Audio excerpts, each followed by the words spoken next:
In order to avoid injuries as a dancer, it's important to have a good warm-up before you begin a class or a rehearsal. This could involve a brisk walk, a light jog, some big movements that you do within your studio or your movement space. But you could also do some more specific exercises that help to engage your core and hip muscles to prepare you for the specific types of movements involved in dance. This could also continue into movements that would help you with a specific discipline that you're working within.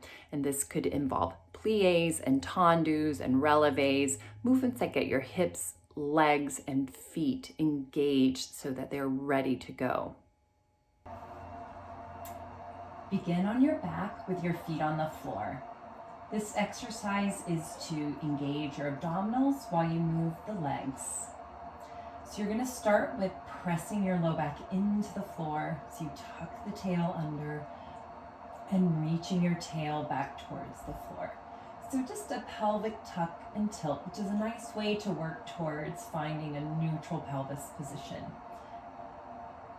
And then come into position. You can either press the low back into the floor, or if you want to work in a neutral spine, keep a small space under the low back.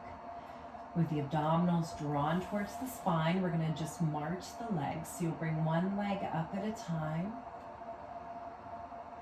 And this is a good time to work on your breathing to make sure that you're not holding your breath while you're moving your legs. So you're working to keep the pelvis nice and still so that there's no rocking side to side. If this part feels pretty easy, you could make it a little harder by alternating the legs. Or, as we call toe dips, bringing one leg down at a time. Or if you feel like you can take a little bit more of a challenge, you could bring both legs down at a time. And again, you're trying to maintain the navel drawn towards the spine, not allowing the pelvis to rock forward at all. And then next, you could do a bridge, so same position with the feet, and pressing your hips up off the floor, engaging the backs of the hips.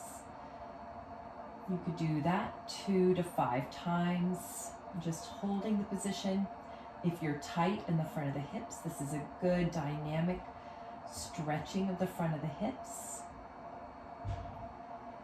You want to make sure that you don't arch your back or grip in the hamstrings.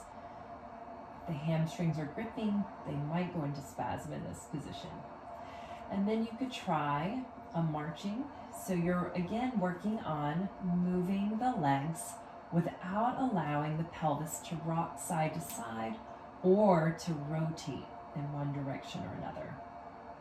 And if that feels pretty good, you could do some single leg bridging.